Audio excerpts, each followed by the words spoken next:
An Atheist Perspective on the Illusion of Immortality 2. The references cited during this lecture may be found at the end of the written lectures, the Illusion of Immortality Parts 1 and 2 in the bibliography section of AtheistScholar.org.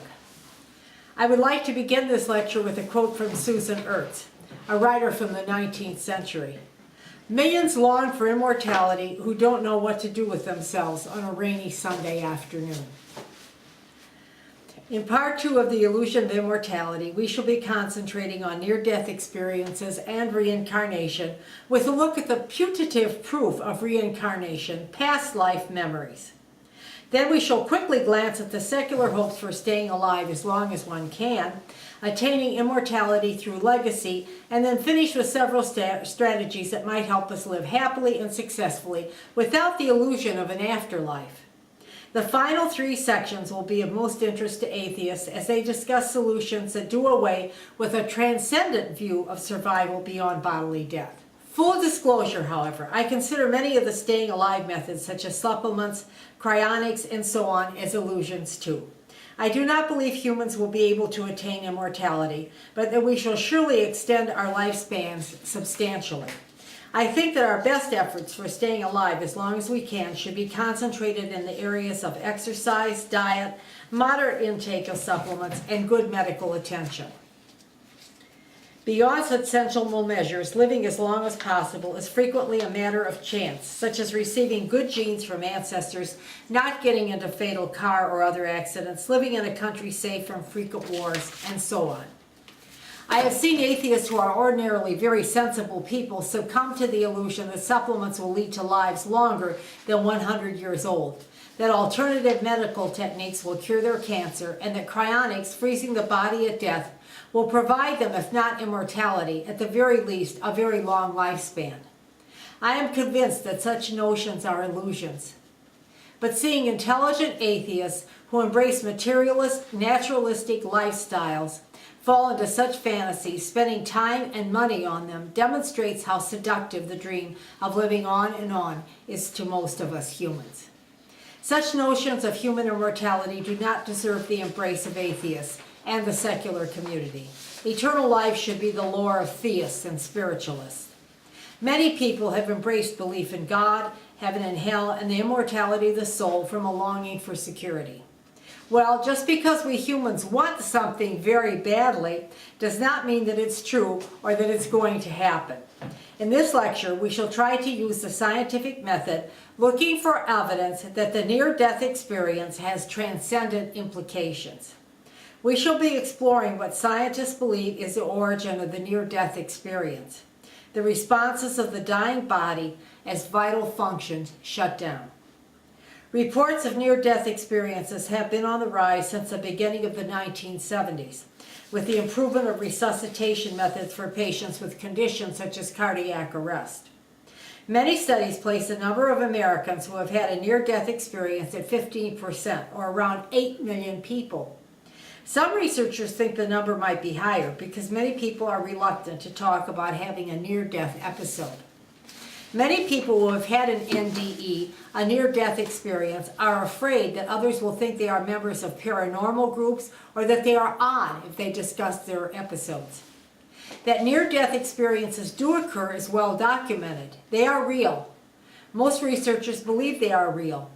But there are disputes among them concerning the source of those episodes, whether it is a god or gods, some energy in the universe, or the natural workings of the body-mind configuration as the physical self closes down. I believe that the near-death experience, which from now on I shall call NDE, is real. If the manifestations have been correctly reported, one might at times wish for such an event at death, because it sounds like a beautiful interlude during one's last moments. However, the majority of people who have been brought back from cardiac arrest and other life-threatening episodes do not seem to have experienced much of anything. The quarrel I have with NDE belief is that proponents use it for three purposes, all of which are anathema for atheists. Theists, parapsychologists, and people who embrace low-salience New Age spiritual beliefs use NDEs as proof that there is a soul that is independent of the body and that there is life after death. The mind-body dualistic claims concerning NDEs are particularly annoying. Theists are known for going one step further as well, claiming that NDEs are proof that God exists. Non-believers do not agree with any of the cited propositions. Non-believers who do accept NDEs as real believe that they originate, as we have said, from the physical state of the human body, especially its brain. The woo claims of theists and like-minded types that NDEs are spiritual events are extremely unfortunate. Much of the literature and studies concerning NDEs have come from the spiritual camp, and they are legion. A quick check of the internet and book sites such as Amazon will offer titles of books and articles with a plethora of claims for NDEs being proof of life after death. Such nonsense has had the result of causing the genuine scientific community to ignore any properly conducted studies concerning the phenomenon, and also to neglect to conduct any of its own, because of the dubious association of NDE with the area of the supernatural. There is so much we don't know about the phenomenon of the NDE, which is an important accompaniment to death for a considerable number of people. Some researchers maintain that there are veritable black holes in our knowledge about these events. More research concerning NDEs might tell us things we need to know about human consciousness, the brain, and the physical process of death. The focus on NDEs, as I have mentioned, became more intense in the 1970s as resuscitation technology had advanced to the point that many more people were being brought back from the edge of death than ever before in history. 20% of these Americans and other people around the world were reporting that they had obtained glimpses of heaven during life-threatening situations. The report spurred the interest of physicians and nurses, and most unfortunately, people with spiritual agendas. Raymond Moody, a medical student, likely coined the phrase near-death experience in his 1976 book, Life After Life. His volume claimed that we experience life after death, and not surprisingly became an international bestseller.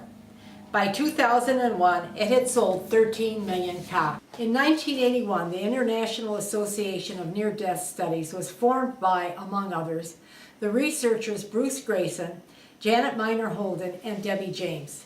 The association has issued a peer-reviewed handbook which contains a 50-year review of the topic of NDE. Its researchers list earlier references to NDEs in medical and psychical research, and also list many of the publications on the topic all the way back to 1975. Most of these studies are anecdotal, which the researchers prefer to designate as retrospective, and provide no evidence for the skeptic or scientific-minded person that would justify putting credence in NDEs as proof of life after death. To the association's credit, they have not tried to cook the evidence and honestly report failure to find the proofs they are searching for. Jeffrey Long, with the journalist Paul Perry, brought out a new book in 2010 concerning NDEs, and it rose quickly to the bestseller list. It has been noted frequently how quickly the media pick up dubious studies and focus on them, ignoring excellent but boring research. Long is a radiation oncologist. He and his wife Jody set up a website that asked for personal narratives of NDEs. Respondents filled out a 100-item questionnaire that claimed to isolate special elements of NDE and to flag counterfeit accounts. They now have more than 1,600 accounts, probably the largest database on NDEs in the world. There is a problem with it, despite Long's claim, and I quote, "NDEs provide such powerful scientific evidence that it is reasonable to accept the existence of an afterlife. The collection does little more than report anecdotal recollections from people with almost no science attached to them." We are all too familiar with the kinds of dubious claims reported on the web, and this group of NDE anecdotes is not much better. Toward the end of my presentation of NDEs, I am going to quote some statements from Keith Augustine, the former executive director of Internet Infidels, cited by Victor Stenger in his 2012 God and the Folly of Faith. Secular experts such as Augustine maintain that NDEs do not provide evidence of an afterlife. The bibliography at AtheistScholar.org at the end of my study refers readers and listeners to the web addresses where Augustine published his exhaustive articles on NDEs. His work in the area of NDEs and immortality illusions is incomparable and enlightening. Here is one account of most of the manifestations accompanying NDEs that Raymond Moody and then later Kenneth Ring reported as a combination of NDE characteristics. 1. There is a feeling of peace and calm. 2. There is a sense that death is imminent or that it has occurred. 3. People hear a noise or music. 4. The experience of entering a tunnel or darkness is very common. 5. There is a feeling of leaving one's body. 6. There is the experience of meeting strangers, figures, deities, or deceased relatives. 7. There are reports of encountering a figure of light or entering into brightness or seeing a bright light. 9. There is the experience of encountering some sort of border or limit, the passing of which means certain death. And 10. Finally, there is the conscious decision to return to the body. Kenneth Ring streamlined the above criteria. He found that people with NDEs usually experienced peace and a sense of well-being, separation from the body, entering the darkness or a tunnel, seeing the light, and entering the light. Bruce Grayson, who is a psychiatrist, has put together a 16-point NDE scale, which is highly reliable and is online. It is very cautious and conscientious with its NDE criteria. Now, I would like to go over some of the possible physical causes for the NDE, which have been explained elegantly and exhaustively by Susan Blackmore, Dr. G.M. Worley, and Dr. Kevin Nelson. I plan to discuss their ideas by citing the results of their research separately. Then I will try to combine the results of their research concerning the fact that taken either individually or collectively, NDEs do not provide proof of any sort of life after death. Susan Blackmore is a psychologist and was a senior lecturer in psychology at the University of the West of England. She is also a former parapsychologist and is currently a Buddhist. She has also stated that she is an atheist. Blackmore has extensively cataloged NDEs. Her 1993 book, Dying to Live, on NDEs is one of the most important volumes on the topic. Some of her thinking on the question of NDEs is very salient. It is important to remember that death from lack of oxygen or oxygen asphyxiation usually takes time, from 5 to 15 minutes maximum, although consciousness is lost in a few seconds or so. Blackmore thinks the feelings of peace and bliss of the NDE come from endorphins released by the body. She states that the tunnel experience and the perception of a bright light during the NDE come from anoxia and the release of certain chemicals by the dying brain. She maintains that the life review some people have is due to temporal lobe seizures triggered by endorphins. More dubious is her thinking that out-of-the-body experience is caused by what Buddhist and postmodern intellectuals think of as the false sense of self breaking down.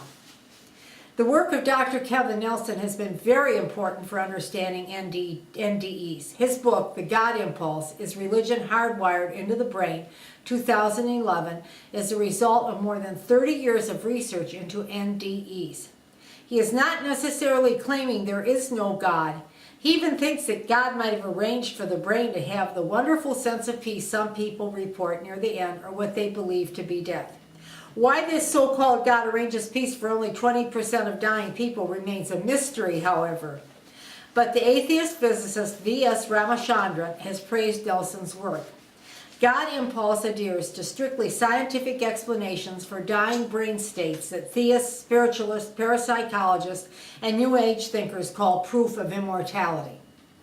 In fact, Nelson maintains he can explain all the symptoms of NDE in physiological terms. His work is helping close the door on the notion of the soul departing for some imaginary life at the moment of death. REM sleep, rapid eye movement, is when we dream the most and when we are paralyzed except for our eye muscles, heart, and our diaphragm, which controls breathing. Professor Nelson thinks some people are more susceptible than others to REM intrusion. The paralysis that accompanies REM also happens to people who are awake on the edge of sleep. Hallucinations can accompany such a state. Nelson thinks some people with NDEs have been on the borderline land between sleep and consciousness, and the two states are blended. Sometimes a few NDE sensations come from fainting, as well as from genuine cardiac arrest and other types of near death. In such cases, blood flow to the brain is interrupted. Vision fails in the periphery first, creating a tunnel, before failing completely into blindness and unconsciousness, according to Nelson. He explains that just before consciousness is lost, the tissue most sensitive to the failure is not the brain, but the eye, particularly the retina. When the retina fails, Nelson maintains that darkness ensues and it falls from the outside inward, producing the characteristic tunnel vision. Nelson thinks there are two possible sources for the light at the end of the tunnel. One could be ambient light from the background light in the emergency room, and the other might be REM-generated light internally within the brain. His book contains interesting physiological explanations for many NDE sensations. I recommend The God Impulse for readers interested in the physical sources for the NDE. Dr. Gerald M. Worley has a slightly different but still physiological approach. His book, Mortal Minds, A Biology of Near-Death Experiences, 2005, tries to puzzle out some of the physiological explanations for the NDE. He has also written subsequent articles on unanswered questions about such episodes. In Mortal Minds, Worley, a professional anesthesiologist, thoroughly confirms Susan Blackmore's research. In his 2009 article, The Near-Death Experience, Unanswered Questions, Dr. Worley raises important issues concerning the different content of NDEs depending on whether the people who experienced them had expected life-threatening events, had unexpected ones, or even had the mere belief that they had died. The differing content of their NDEs might cast doubt on the universality of the experiences, and particularly the transcendent sources claimed by spiritual proponents. Most, 92% of the dying, Worley states, experience terminal loss of consciousness from oxygen starvation, causing failure of thalamic and brainstem function. A few conditions among many that cause this process are heart disease, cardiac arrest, pneumonia, and so on. Here are the consistent around-the-world manifestations during an NDE according to Dr. Worley's research. The sensations are absence of pain, feelings of serene calm or unconcern, and lack of ability to move. These three symptoms appear to be universal. He goes on to explain that the commonly reported review of one's life and out-of-body experiences may be generated by epileptic activity in the brain, while increased pupil diameter gives rise to an experience of light. Oxygen starvation may also induce retinal malfunction, says Worley, manifesting as an experience of a tunnel or darkness. Worley concludes that true NDEs consist of a cognitive experience of time expansion combined with the affective emotion of peace and tranquility. It depends if one dies of oxygen starvation, which includes about 92% of us, or the 8% of us who might lose consciousness from other causes, what sort of NDEs we shall have. This is also the opinion of other researchers, but remember, they are not positive as yet, nor do they have proof enough as yet. Interestingly, much of the research is starting to show that apparently individuals do not have NDEs unless they believe, wrongly or rightly, that they are in a life-threatening situation, that they are dead, or that death is right at hand for them. So the nature, states Worley, of one's NDE is affected by one's expectations. Worley reports a body of research which confirms that people with NDEs from different cultures have considerable variation in their experiences. Hindus see Hindu gods, Christians see Christian religious figures, and so on. Not only do people from disparate spiritual traditions and countries report encountering different gods and figures, but geographic locales during NDEs also vary from culture to culture. Are there varied visions in heaven for Muslims, Christians, Buddhists, and adherents of other religions? Or is the most sensible conclusion that most of such perceptions from different figures to different geography appear to be subjective, generated from within the physical brain. Out-of-the-body experiences, OBEs, are frequently part of the NDE, as we have noted. People who believe they have had an OBE describe being above the operating table or in the corners of the operating room, and or being able to pass through doors, brick walls, and roofs. Their disembodied consciousness, states Worley, apparently does not interact with physical forces like electromagnetic radiation, such as visible light or matter sound waves in the air. There is also the puzzling contradiction. How can they see or hear during an OBE? There have been some limited studies of OBEs. One of them found that a small sampling of people who experienced OBEs had neuroelectrical anomalies in the temporal lobe. Their brains also had difficulty processing information coming from the body as a whole. Worley concludes that many studies of NDEs are poorly researched. Many questions and obvious inconsistencies have been left unanswered. He has reached the conclusion that the NDE is a profound hallucinatory experience that some people undergo when they believe they are dead or in an extreme life-threatening situation. Its effect on people after the experience can be very life-changing, often for the better. The NDE needs study, scientific study, rather than anecdotal reportage, so that we may understand how the dying brain gives rise to it and take it out of the hands of proponents with theistic or spiritual agendas. Veridical NDEs are especially worthy of study. These are NDEs that people report which are unique and can be later independently corroborated. Some researchers have tried. A card with random numbers has been placed facing the ceiling of the operating room so that not only the patient is unable to see it, but the staff cannot see it either. If the patient has an OBE frequently reported in conjunction with an NDE, the patient should be able to be the only one to see the numbers on the card. Only 5 studies have been reported with proper controls. The editor of the aforementioned Handbook of NDEs, Holden, concludes, the bottom line of findings from these 5 studies is quite disappointing. No research has succeeded in capturing one case of NDE. There are a couple of famous cases which have been deemed either hoaxes or errors. There is the well-known case of Maria, a woman who had an OBE during a heart attack and reported floating out of her hospital room and the hospital building. On the 3rd floor ledge of the hospital, she saw a tennis shoe. The shoe was later found to be on the ledge she described, and it was claimed that no one could see it from her room. Later experimenters placed the shoe on the same ledge and found it could easily be seen from the room Maria had occupied previously. Maria could not be found to be questioned. The physician Larry Dossey reported in his Recovering the Soul 1998 that a woman with an NDE saw everything in the operating room, including the fact that the anesthesiologist was wearing unmatched socks. Besides being fully anesthetized and unconscious, she had been blind from birth. When sincere NDE researchers asked for more information and details, Dossey admitted the patient was a fabrication, a composite he put together from several cases. Susan Blackmore has reviewed all the NDE evidence, and she states, there is no convincing evidence of visual perception in the blind during NDEs, much less documented support for veridical perception. Blackmore has concluded that none of the NDE evidence holds up to scrutiny.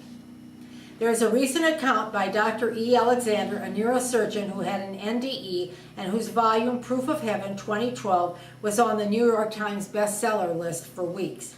Alexander claims that while his brain was dead, he saw a brilliant light. He also experienced other singular events like being led to heaven by a beautiful young woman and seeing butterflies along the way. He insists his brain was clinically dead, flatlined. However, other respectable neurosurgeons have said that it is quite difficult to determine the complete stoppage of brain function during an NDE. It is impossible to prove if an NDE occurred during a flatline EEG.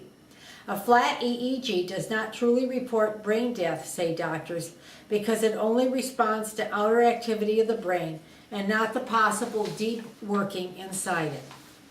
At this juncture, I would like to return to Keith Augustine's compelling observations concerning NDEs. To access any of this data, please consult the bibliography at the end of my written copy of this lecture at AtheistScholar.org, The Illusion of Immortality, Parts 1 and 2. The following statements are from Keith Augustine.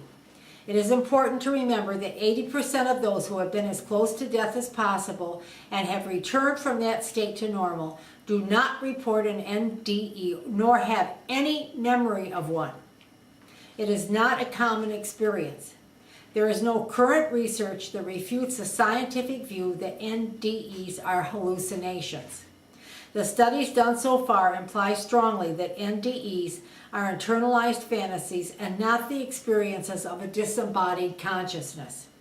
10% of NDEs report encounters with living persons, once again suggesting internal hallucinations, likely brought on by the perception of the threat of death or threat to the person's well-being. As we said earlier, encounters with other beings and other realms may be common to all cultures during NDEs. Researchers are not in complete agreement about such perceptions being universal, but there is no question that the contents of those encounters are culturally determined. They are cultural artifacts. EEGs and imaging show that people who have episodes of epileptic activity in the brain and people who have had their temporal lobe electrically stimulated also report experiences that match OBEs, which frequently accompany NDEs. Reports of consequent paranormal abilities, including high healing powers and or seeing visions of the future after experiencing NDEs, are frequent. But people with alleged newly acquired powers who have been tested under controlled conditions show no such abilities. A famous case was Damon Brinkley's book, Saved by the Light, 1994, and adapted for TV by the Fox network. It was one of the highest rated programs in the network's history. Brinkley spoke of his NDE and made predictions for the future. Victor Stenger reports that not one of these predictions came true. Concerning NEDs, that concise and elegant stylist, Victor Stenger concludes, once again, we have the absence of evidence that should be there of a certain phenomenon exists, which can be taken as evidence that the phenomenon does not exist. We can put not only NDE perceptions in that category, but notions of God, miracles, healing prayer, or any other transcendental fantasy. They do not exist outside of our brains. Unbiased research into NDEs and OBEs has demonstrated very conclusively that they are internal hallucinations physically brought on by oxygen starvation, epileptic activity, or even by current applied to the temporal lobe. They are a total failure as a proof of God, of a soul that is independent of the body, and of life after death. Now, I would like to turn to the topic of belief in reincarnation, especially concerning its prevalence in Eastern religions such as Buddhism and Hinduism. We shall also glance very briefly at the vague, low salience notion of rebirth among theosophists, spiritualists, and adherents of New Age spiritualism. Reincarnation is a belief counter to common sense that people live not just once, but many lives and many eras, perhaps an infinite number of lives. Most reincarnation proponents believe that each new life requires a new body and incarnation. Important for Eastern believers is the concept that the souls which repeatedly enter new bodies have always existed, and that reincarnations go back infinitely into the past. The belief in reincarnation is very old. The first mention we have of it is in the Hindu Bhagavad Gita, which dates back to about 500 BCE, before the genesis of Buddhism. In this text, Krishna, the god of love, tells his companion Arjuna that we should not feel grief and sorrow when someone we love dies. He explains that we humans live forever and that the eternal in man can never die. However, this passage does not mean that a person's incarnations will carry on until infinity. Rather, those who have lived a sufficiently good and moral life and who have attained wisdom will reach nirvana. Nirvana is difficult to explain to Westerners, but it is a kind of cosmic consciousness, an absolute. Once this absolute is attained, a person's reincarnation cease. There is a lot of disagreement about whether reincarnation of the soul into a new body from an old one at death is from one human body to another. Buddhist experts explain that it generally is, but due to one's immoral acts, one may be reborn as a lower form of life, an animal, a plant, or even an inanimate object. It is also not easy to explain the law of karma, which goes along with the notion of reincarnation, but it is easily recognized as what we have learned in earlier lectures is one of the two important requirements for the popularity of a religion. The two requirements are immortality and justice. Karma is the belief that justice will prevail. The good will be rewarded and the wicked will be punished. So, the reincarnation doctrine encompasses the notion of immortal life and the sentiment that the world is just and that retribution waits for the wicked. If one is virtuous, she can assume that her karma will merit a good reincarnation in a loving, comfortable family. If she has been wicked, she will be born into a poor family that could be alcoholic, violent, or has undesirable traits. She might even be born an animal, such as a wolf, an insect, or even, say, a jar. Buddhists are fond of pointing out that the notion of being reborn as an animal should give us more insight into our cruel treatment of animals, that reincarnation is not a speciesist idea as our Western religious concepts. Yet, except for animals deemed sacred, such as the Hindu cow, I cannot see that animals are treated very well in the East. That is not to say they are treated humanely in the West either. Many Buddhists are vegetarians, it is true, but not Tibetan Buddhists. I believe that in general, animals are as cruelly treated in the East as they are in the West. Apparently, according to some Buddhist theologians, being born into a human body is not a frequent event.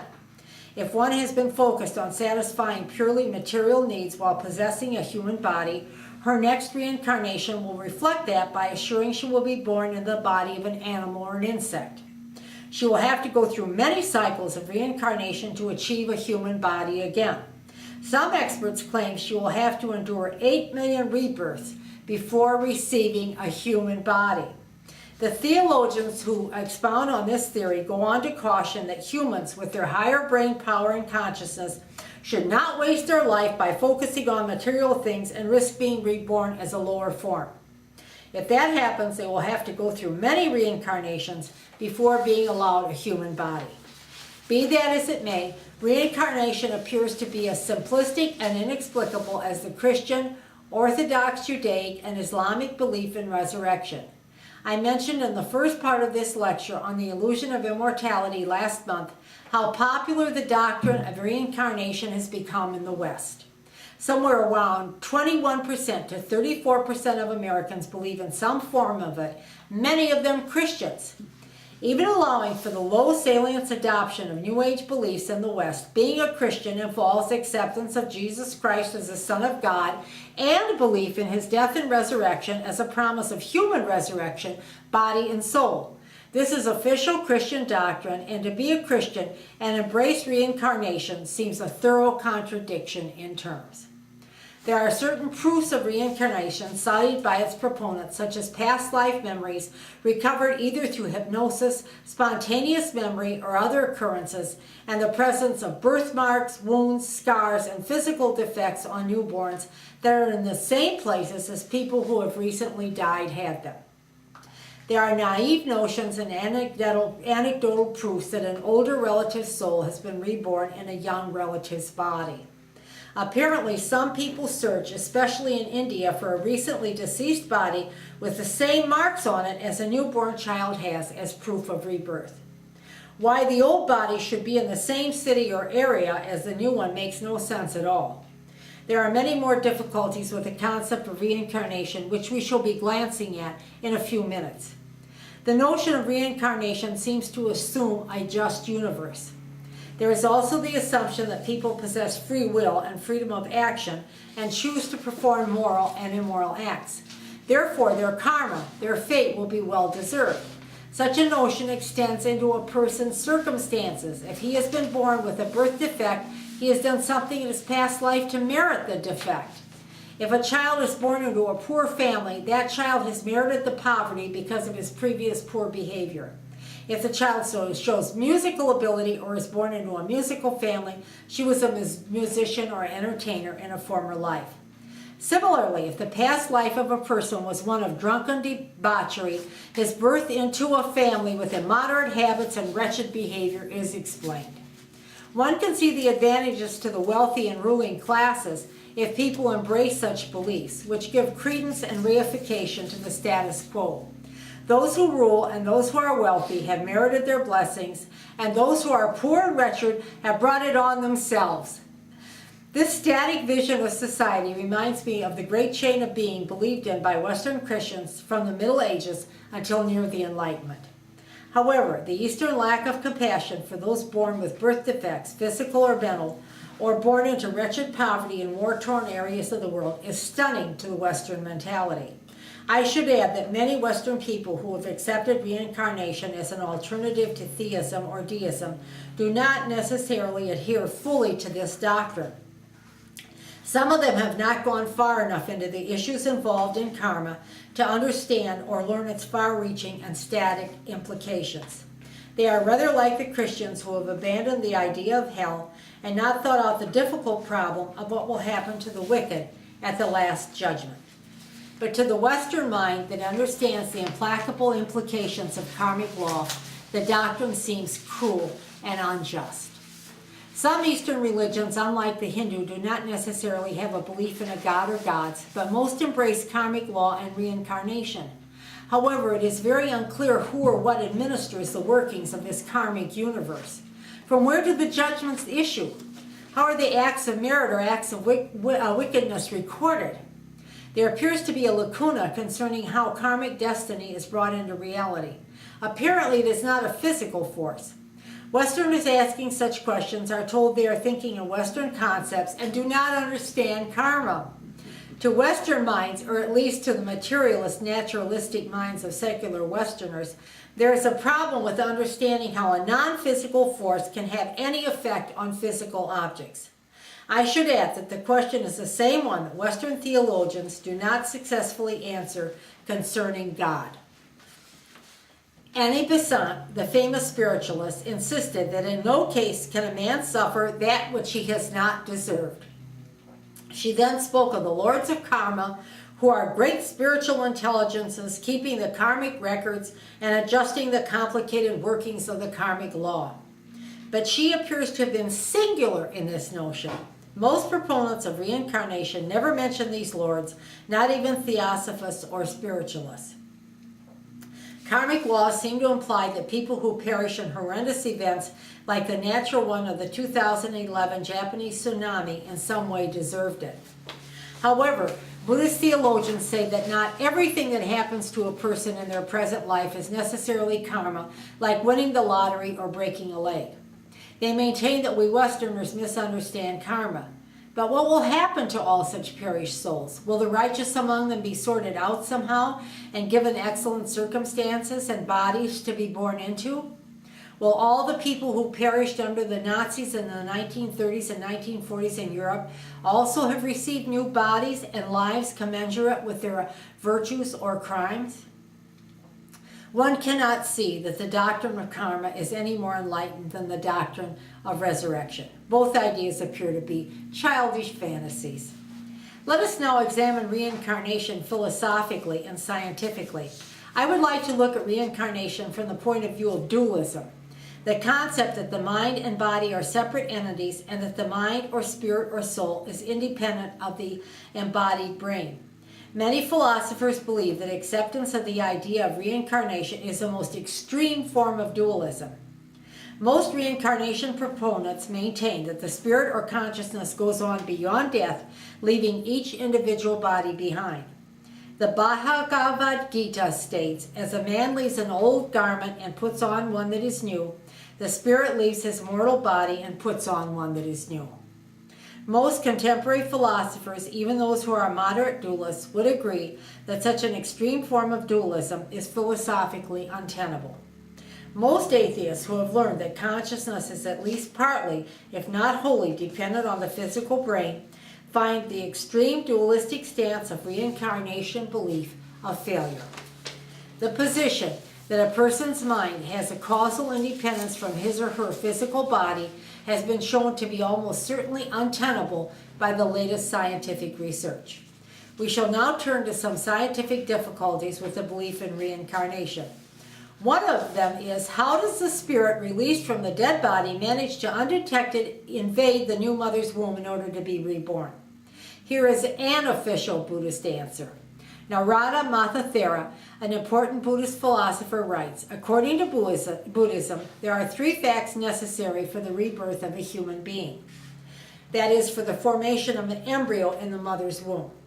He explains that the 3 elements are the female ovum, the male sperm, and yes, here it is, the karma, energy. He explains in all seriousness that male and female only provide the physical material for the new child. Mahathera maintains that Buddha taught that the dying person whose total energy clings to life at the moment of death sends out karmic energy like a flash of lightning and hits the mother's womb, ready for conception. He maintains that this is the way the primary cell is formed. One can see from such statements that Christian theologians are not the only ones who provide pages of nonsense on unbelievable subjects. There is the problem of the interregnum, where the souls await rebirth. The Christian and other monotheistic religions have had similar difficulties with their interregnum over the years. Theologians have arrived at different opinions, although most Christian theologians believe souls go to heaven or hell immediately after death to be joined with their bodies at the last judgment. The Catholic Church has not abandoned belief in purgatory, which is an intermediate stage or place where the souls go to be cleansed of their sins for long periods and then on to heaven. But not much is made of the doctrine any longer.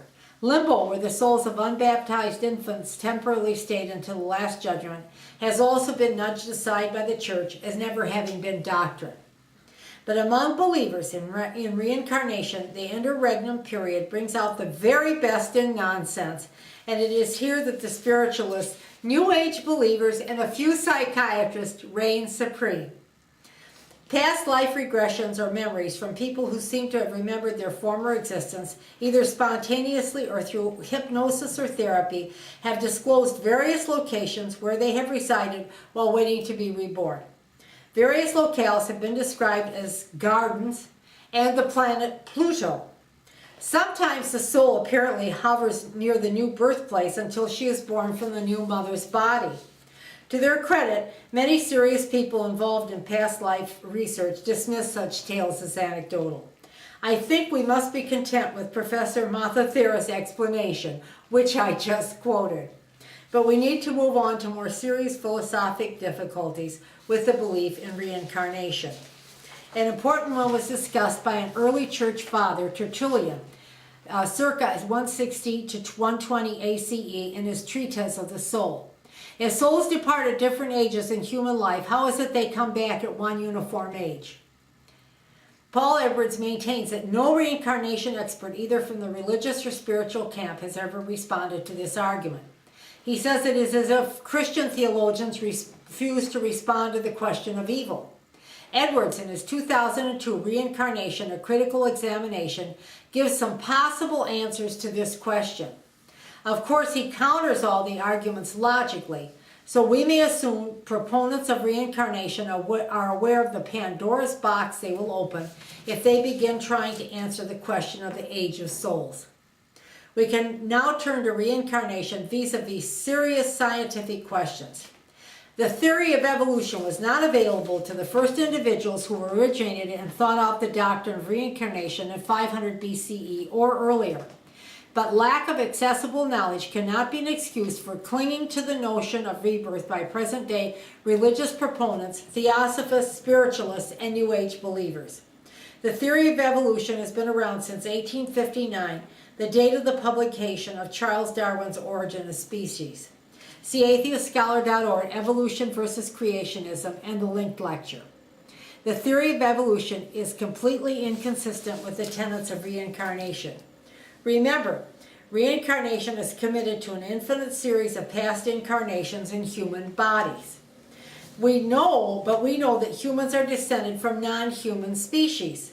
There was a long period in the history of the earth when humans did not exist.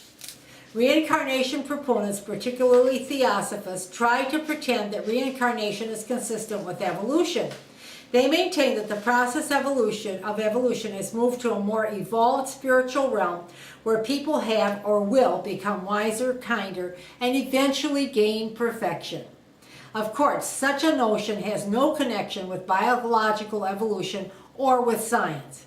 Evolution is a scientific theory rooted in a materialistic, naturalistic worldview and has nothing to do with spiritual transcendentalism. Belief in the concept of reincarnation is also refuted by what science has discovered about how recent life is on our Earth. For billions of years after the Big Bang, science tells us there was virtually no life at all. Let us look back at some of my opening statements about reincarnation. I mentioned that the doctrine of reincarnation believes in a series of reincarnations that stretch back to the past and that a limit to the process has never existed. Such a fantasy is not in accord, even metaphorically, with scientific facts. Paul Edwards maintains that contemporary Western believers, however, are not in the least interested in the findings of science. I reluctantly must concur with his opinion. Then there is the difficulty with the question of overpopulation. This discussion is somewhat amusing. It was Tertullian, the church father we quoted earlier, who was the first to state the problem in writing. The population of the earth keeps growing, but reincarnation believes that there are only stationary souls. Every birth is supposed to be a rebirth, and we know that most reincarnation proponents believe that human souls are usually transposed to other human bodies. This problem is less difficult for those theologians who believe that reincarnation in a human body is rare. We now have over 7 billion humans populating the earth. Paul Edwards states that the arguments against the difficulty of overpopulation and static souls generally come from less inhibited, less academic believers in reincarnation. Morey Bernstein, author of the popular but generally discredited past life memory saga of a contemporary housewife, The Search for Bridie Murphy, 1956, has attempted an answer to the overpopulation problem. He simply takes care of the difficulties by bringing in the population of the astral world. Theosophists agree. Most of them state that the population of the astral world is vastly larger than that of Earth. Buddhists also speak of countless other world systems to which Buddhist texts refer. Trying to reconcile reincarnation with evolution brings up the interesting idea that humans were animals in previous incarnations. This idea comes from K.N. Atahile, now deceased, who was professor of philosophy at the University of Ceylon. The professor also did not rule out the idea that souls transmigrated from other planets. Bruce Goldberg has weighed in with the clever theory that there is no reason to think that one soul could not occupy 3 bodies. Ian Stevenson, avatar of reincarnation theory in the West, lends credence to this notion. At any rate, do all these minds or souls come into being, split, fuse, and so on their own account? And if not, what causes them to do so? The arguments go on, but there is no scientific answer. Given the mental fixation of many believers in reincarnation, one must ask itself why there should be. Paul Edwards is likely correct. None of those people who embrace contemporary spiritualism is interested in science in the least. Of all the researchers on reincarnation and past lives, Dr. Ian Stevenson is the world's leading figure. His credentials are impeccable. He was a professor of psychiatry and neurology at the University of Virginia and later became the prestigious Carleton Professor of Psychiatry, during which time he founded the Division of Parapsychology and became its director. He has, in a long career, brought a level of professionalism to a field that was considered crankish. It is a regrettable development for those secular people who embrace reality and science. Stevenson believes he has found evidence of past lives that proves the truth of reincarnation. He has authored a massive 2-volume work on the topic titled Reincarnation in Biology, which was published in 1997. Deepak Chopra, in his 2006 volume about immortality titled Life After Death, credits Stevenson with having found strong evidence for reincarnation. Reincarnation in biology has collected thousands of cases of children in India and other countries who remembered and talked about their past lives. Many of these children's accounts appeared to be accurate at first glance. Some children were able to go back to the city of their past life and sometimes locate their former home and family.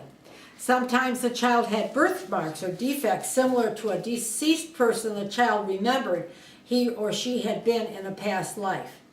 One of my favorite stories is that of a young Indian boy who remembered he had lived with a more prosperous family in his former existence. He found the family and sued for some of his so-called past father's land. When his putative earlier father suffered financial reverses and lost his land, the young man dropped his suit and seemed to forget his past life quite soon thereafter. One wonders if this incident was karma at work. Many of the children were probably prompted by relatives and had heard stories that they were able to repeat. Much of the reported evidence could not be verified. Victor Stenger reports that Leonard Angel, Douglas College professor of philosophy and humanist, has written a review of the Stevenson tome. Angel's review states, close inspection of Stevenson's work shows time after time Stevenson presents a tabular summaries that claim evidence was obtained when in fact it was not. Stevenson's case, Angel continues, irreparably falls apart both in the presentation of evidence and in his analysis of evidence supposedly obtained. Interestingly, a professor emeritus and Indian philosopher, C.T.K. Shari, both a Hindu and a well-known parapsychologist, has refuted Stevenson's work. Shari does not deny reincarnation, but he believes the reports of the children are merely cultured artifacts. He compares them very shrewdly to the Western child's imaginary playmate. He thinks both reincarnation fantasies and imaginary friends are two different cultural ways of reaching out to the world. The playmate device, he maintains, is having an idealized object, and the past life fantasy is being an idealized object. The best Western study and refutation of the concept of reincarnation is Paul Edwards' 2002 volume, Reincarnation, A Critical Examination, cited in the bibliography at AtheistScholar.org, The Illusion of Immortality, Parts 1 and 2. It is quite difficult to find authoritative, accessible, and fact-filled volumes discussing the non-salience of reincarnation beliefs. Edwards' book breaks down all the arguments and goes into many specific cases exhaustively. Time does not permit such a full examination in this lecture. And now we turn to the secular illusions of immortality. In the last century particularly, science has exponentially progressed. Stephen Cave makes the point that in Enlightenment France, as well as most of the rest of the developed world in the 18th century, life expectancy for most people was about 30 years.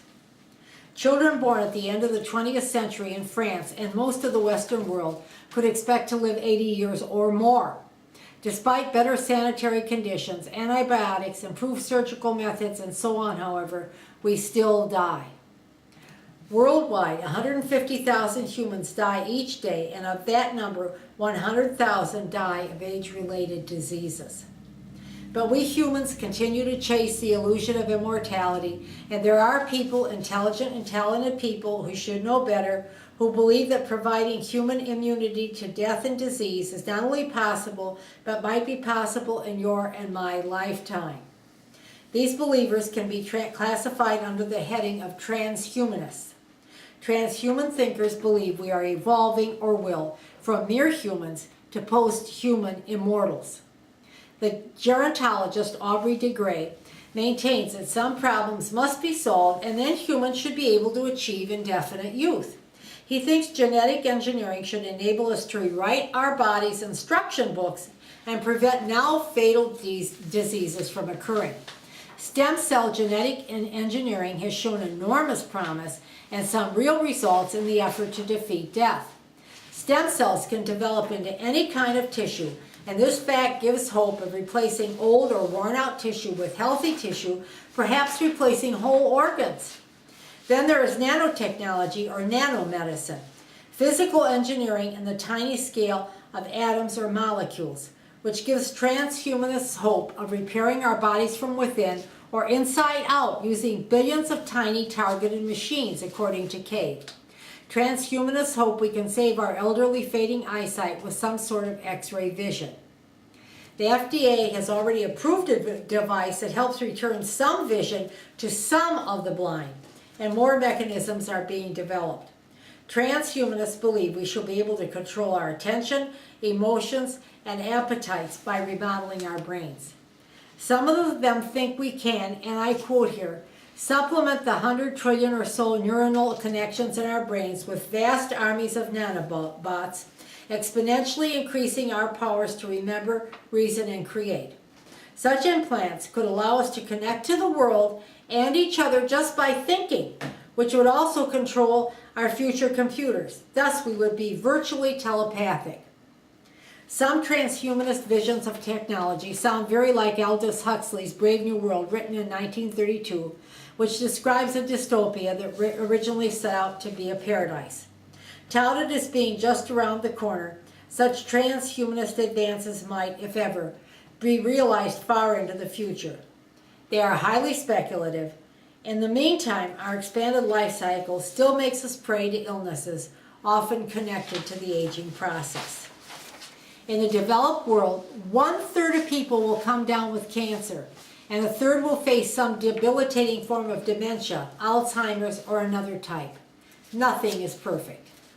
As the philosopher Karl Popper has reminded us, a sociological shift or change or program carried out with the best of intentions can have unintended and unforeseen negative consequences or side effects.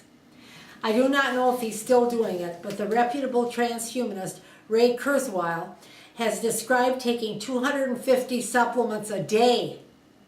I am all for anything that can comfortably prolong my life and everyone else's, but the unintended consequence of prolonging life at the price of decrepitude and incapacity is not for me an acceptable outcome. The philosopher Ivan Ilyich maintains that we are practicing a medicalization of daily life. We exercise, take supplements, eat healthy diets, and so on, which are sensible courses to follow. But some of us rely on highly dubious supplemental materials and treatments to prolong or bring back our youth and extend our lifespans. We should not deceive ourselves. Death awaits us all. Zygmunt Bauman states that by doing these good things, we try to avoid facing up to the great metaphysical futility of it all. Even if we should accomplish a longer lifespan, there are still many factors that make the wish for human immortality untenable. We know that our Earth will eventually die or simply become unable to sustain human life. We have already overpopulated our planet. People's longevity is contributing to that problem. We have 7 billion people now. Robert Park, the physicist, says that this is 6 billion more than we should have. We can avoid or postpone the knowledge of death for a while, but its presence is always at the edge of our consciousness. The odds are against immortality. Let us instead support processes and researches that will make our final years comfortable and rewarding. I'm going to just glance at a couple more staying alive narratives, which technically should be classified as secular resurrection. They are cryonics, freezing bodies, in other words, and mind uploading. Mind uploading is currently impossible. It is the putative process of scanning and recording all the psychological and factual information in a human brain. Our data storage capacity vastly exceeds the most powerful computers so far, Stephen Cave informs us, and we do not have scanners to map it as yet. So we need to freeze our brains until the time when Ian Pearson, a well-known futurist, states, realistically, by 2050, we would expect to download your mind into a machine, so when you die, it's not a major career problem. If such copying becomes feasible, Stephen Cave explains that your mind could be uploaded to a virtual person in a virtual world, or your mind could be turned into software and installed into a robot, or it could be downloaded into a new brain and a new biological body.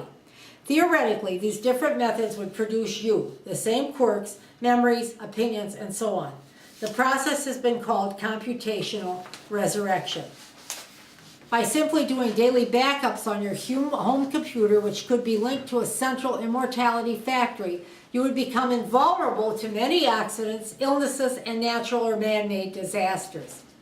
Philosophers have found the same problem with computational resurrection when it extends to a new brain and a new body that exists in the Christian notion of God resurrecting us from atoms if we have been blown apart. The philosophical question involves whether this is you or a copy. Keith Augustine maintains that if the same atoms that made you were used to resurrect you, then it would be you, not a copy. Other thinkers differ. The arguments concerning computational resurrection are just as serious and just as unresolved. Aside from the philosophical questions, there is the problem of the new technology becoming so intelligent and efficient it will take over and become a digigod, says Stephen Cave. This digigod, at least in fantasy, could resurrect all of us and make us eternally happy. Stephen Cave explains that digigod, according to Frank Tipler, will be able to take advantage of certain specific features of the final steps of the stages of the universe to create the perception of living for eternity for the universe's inhabitants. Tipler calls this terminus the omega point. If you think Omega Point's charming picture sounds very like the Judeo-Christian notion of paradise, yes, of course it is. This time, though, it is we who will build God, and then He will resurrect us as promised. Frank Tipler is one of the principal proponents of the concept of digigod. He is a physicist who speaks about some of his ideas in the 1999 Physics of Immortality. Needless to say, such a sweet dream coming to fruition is not promising. The 1984 cyberpunk Bible, William Gibson's Neuromancer, is a tantalizing look at both the dystopian and hopeful aspects of powerful computers and their relation to humanity. Our last transhuman secular fantasy is cryonics. Its proponents believe that at temperatures below 276 degrees Fahrenheit, your dead body can avoid decay, be around when scientists have a cure for what killed you, and be ready for the time when the fine points of resurrection have been worked out. Cryonics Institutes charge around $150,000 to look after your cool body in perpetuity. For $80,000, you can have your brain frozen, ready for uploading as mentioned, and let the body go. Many cryonics believers think technology will advance to the point that it can grow or build a new body at some point in future time. Seeing that your body's cells will have sustained great damage from whatever killed you, and that your cells would receive enormous damage from supercooling, building a new body would seem an appropriate course. As silly as cryonics sounds, it has captured the popular imagination. I have seen otherwise intelligent atheists of the hard materialistic stance embrace this apparent canard. Just because we do not believe in God does not mean we do not sometimes fall into other nonsense that adopts the parlance and imitation of real science. Caveat emptor, let the buyer beware. Now, I would like to dip quickly into legacy, a more rational and hopeful way to live on through our children, our country's destinies, and or through our intellectual, artistic, scientific, or charitable works. I have already spoken a little about legacy, but let's look a little more closely at the three secular ways to live on indefinitely. Stephen Cave has pointed out the flaws in seeking immortality through our works, through identification with such entities as our countries, or through our biological descendants. I remain convinced that legacy is an incomplete but not unacceptable countermeasure to the fear of death.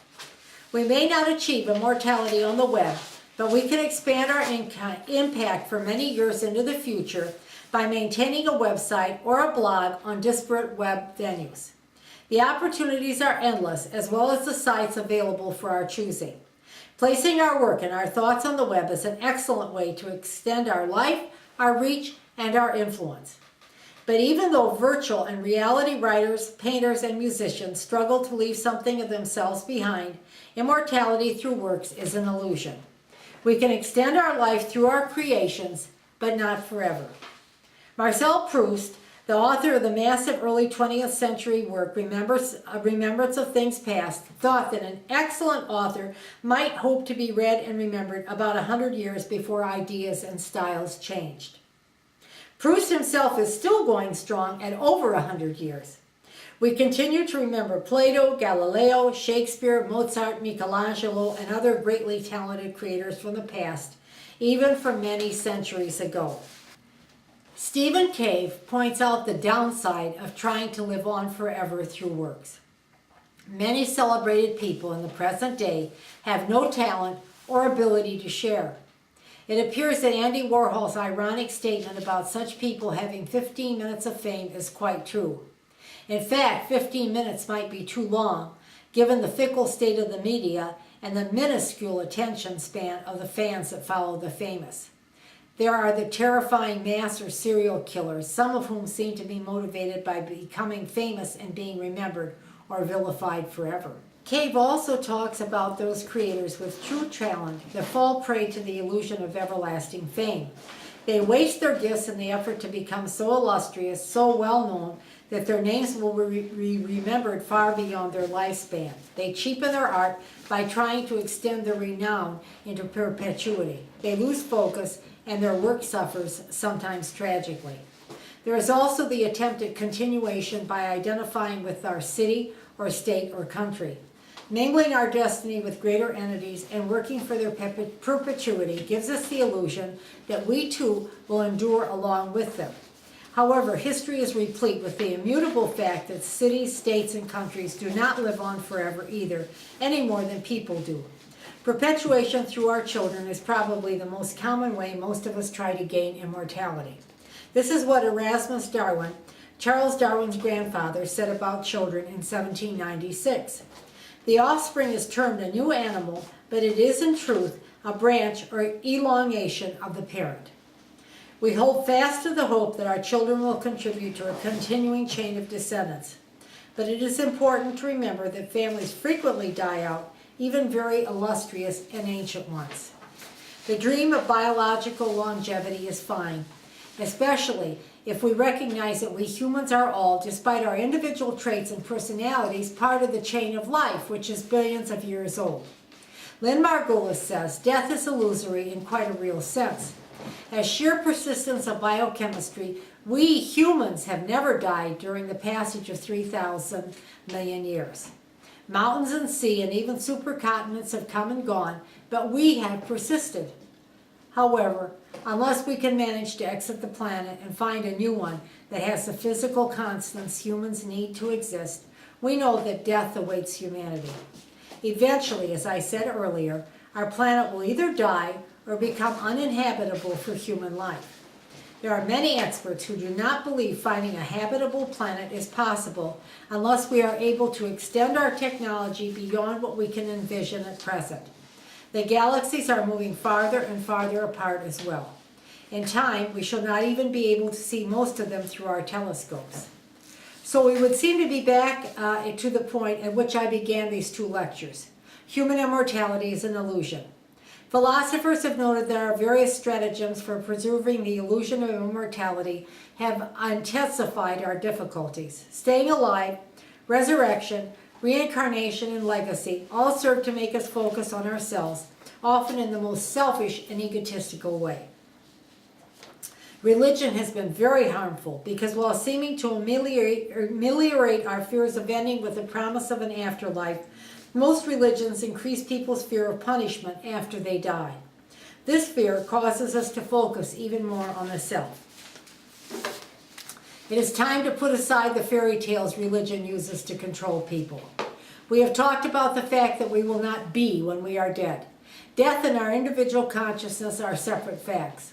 Where death is, we are not, as the philosopher Epicurus stated so elegantly and succinctly. Even if death is an adamantine fact, it is one that has nothing to do with us while we are alive. We may not like the process of dying, but we have nothing to fear from death. In his book, Immortality, Stephen Cave has put together, from the different wisdom and philosophical traditions he has studied, 3 approaches to living our life as fully, as happily, and as creatively as we can during our limited time on earth. These three approaches are identifying with others, focusing on the present, and developing a sense of gratitude. What is meant by identifying with others is simply the idea of involving oneself with people or an idea or any project that allows us to extend our personal egos into something greater.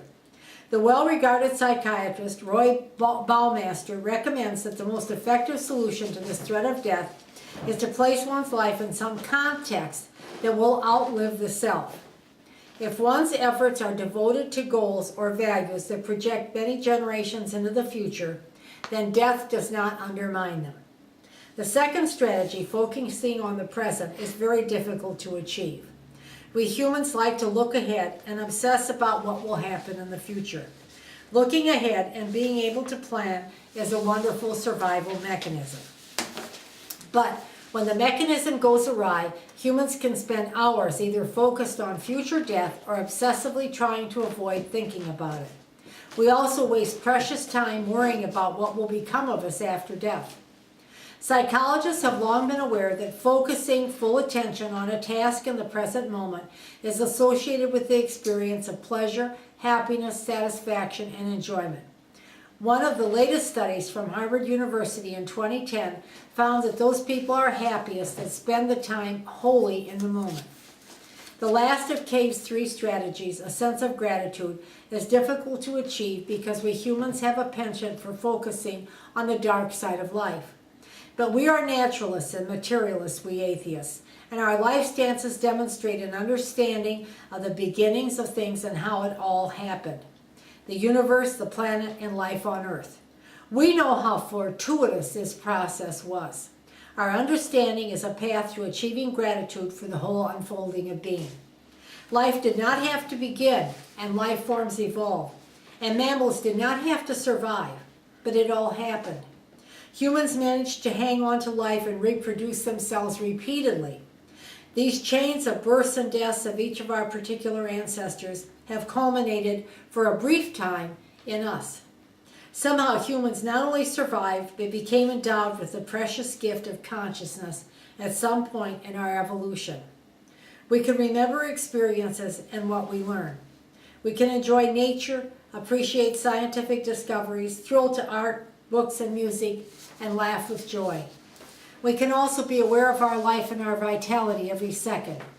We aren't grateful to a God or some other transcendent notion for giving us life.